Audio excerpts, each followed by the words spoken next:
I want to bring you something we've been working on today as we looked over everything that's been happening across our country over this past weekend. Sometimes there's so many different images, it can be hard to understand what's really happening. So I want to go into the fundamentals of this moment, and I hope you stay with me. So we're going to try to do a few things here, from looking at the latest on the ground to looking at the seeds of these issues in history in this report. Now, there's no single image or clip or quote that can capture everything going down right now, but we can begin with scenes from this weekend that depict the turmoil that's permeating our whole nation right now and some of the emerging voices that could define this moment. Please keep in mind as I show you this next clip, this series of clips really, that some of what you're about to see can indeed be disturbing. I watched a white officer assassinate a black man, and I know that tore your heart out.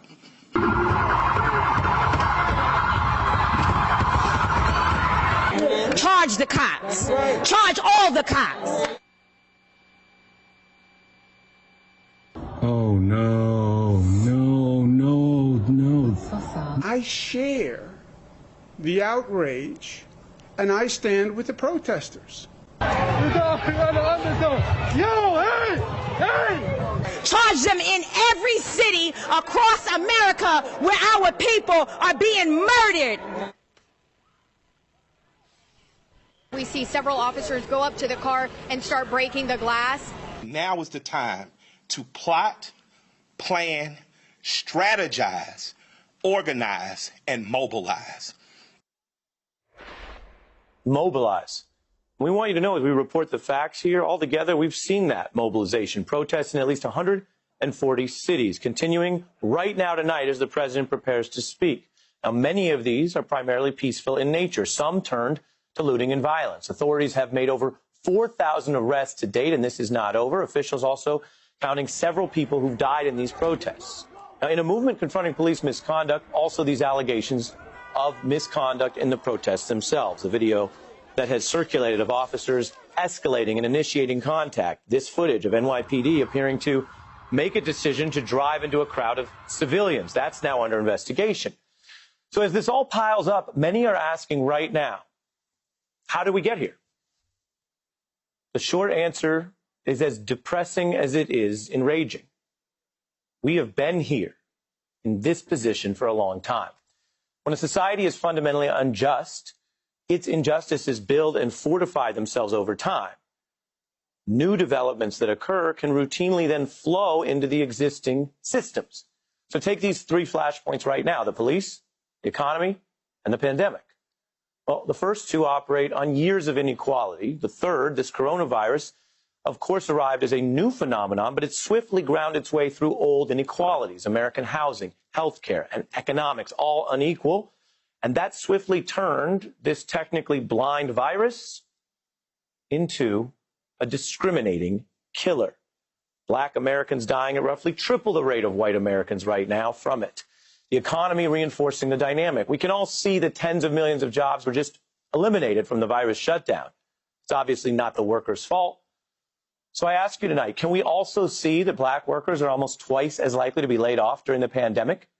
And while, yes, everyone may be feeling the recession in different ways, I ask you tonight to look at this. Can we also see that while 17% of white-owned businesses face a decline in this pandemic, the number is more than double that for black-owned businesses? And months into this, I have another question. Can we also see that Congress has taken your money for pandemic relief, and while some of it did go to health care and unemployment insurance, a significant majority of the $454 billion in relief bills have benefited large corporations with these huge payoffs with very little accountability.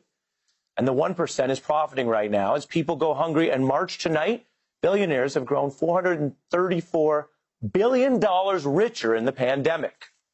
Hundreds of billions.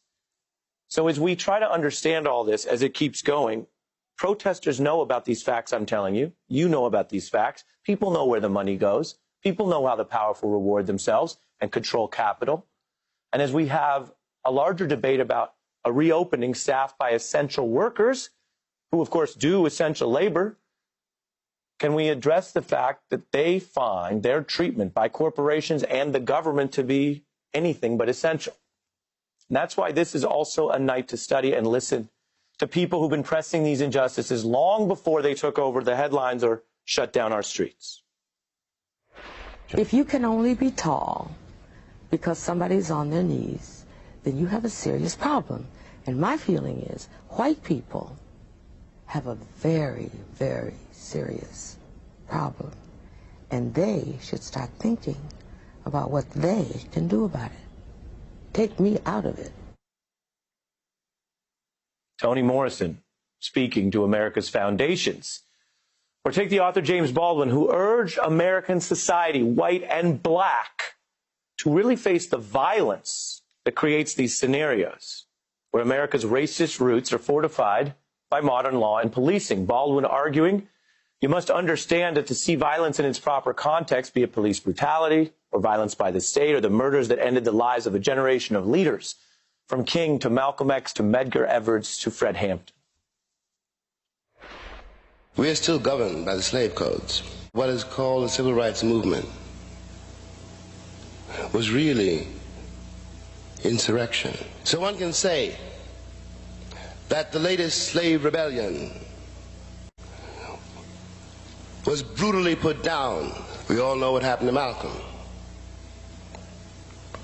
We all know what happened to Martin. We know what happened to Fred Hampton and Mark Clark. And so many more. That's a little bit of the history as we watch more history unfold tonight. And this admittedly incomplete report has thus far briefly touched on the economy and the pandemic. Now, as for the police conduct that did set off these wider protests, well, that history has been with us a long time. The repeated use of excessive force and killing, which begins as incidents, but then, worse, becomes formally legitimized in a U.S. criminal justice system that allows and defends it. Now, we can report that to you tonight as a fact, because the facts show a vast majority of the allegations against police in these instances result in no firings, let alone criminal charges. In the few cases that do lead to a charge, take roughly 15 per year over 10 years. It's about 10 per year of charges of manslaughter or higher. And the convictions for those very rare charges, I can tell you, are even more rare. There's a Bowling Green professor, Philip Stinson. He tracks all on-duty incidents that result in a death with policing. And he found over several years there were literally 0 such convictions in the whole country. If you widen out to a 15-year period of time that he used in his studies, 5 officers in deadly on-duty shootings were convicted of murder. The reason why that's all lopsided on the far right of your screen, and this is so vital to what's happening in America right now, is that 4 of those 5 were convictions from after 2016. So what little change we've seen came after the Black Lives Matter movement and after the spike in cell phone video recordings. Another way to say it, the killing continues.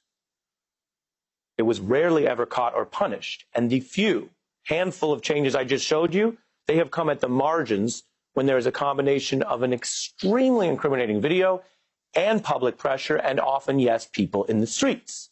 So while no law-abiding citizen is going to support crime or violence, when we stop and listen to the history and listen to those who risk their lives for social change while also advocating peaceful methods for change, tonight, as we look over everything that's happening, I want to tell you it is worth listening to how even they put riots in the context of injustice.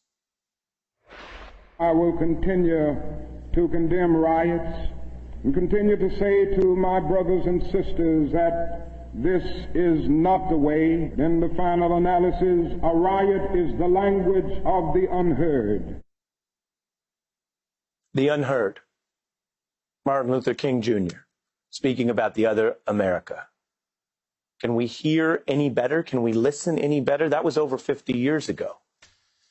It is a problem that so many of these observations ring so true, so insightfully, and resonate so deeply so many years later.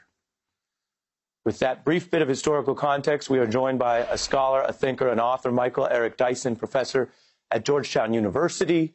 Your thoughts, sir? Well, you've aptly summarized and eloquently articulated the broad sweep of history with a majestic arc, rooted in, first, the acknowledgement that Black suffering in American society has been so deeply entrenched that it is taken for granted. It is the very predicate for American progress. The plantation, then Jim Crow as sharecropping, then separation of society, separation of education, has been the very basis for propelling America forward, white America that is, while black America is held in captivity. And so the deeply resistive strains of blackness in this culture that put forth arguments, ideas, and bodies to oppose the vicious and hurtful intensity of white supremacy are seen as exceptions to and not continuations of American democracy. So that black bodies are alienated from the American scene, black traditions of resistance are seen as somehow exceptional, and black life and black death are seen in a vicious give and take and a cycle trading back and forth. So what we have to do is to acknowledge that this country in which we live has to examine as closely as possible the very roots of its democracy that are intertwined with its own captivity of black people. But the salvation of America cannot come without the salvation of black people. What James Baldwin, what Lorraine Hansberry, what Toni Morrison, what Martin Luther King Jr., what Septima Clark understood is that e pluribus unum is more than a credo. It means literally out of many one. And if you have segregated some, if you have isolated others, you cannot have the full health of American society. Look at the pandemic of COVID-19 and look at the pandemic of COVID-16-19. White supremacy, social injustice, economic inequality joined together to the body. And in both instances, we can't breathe.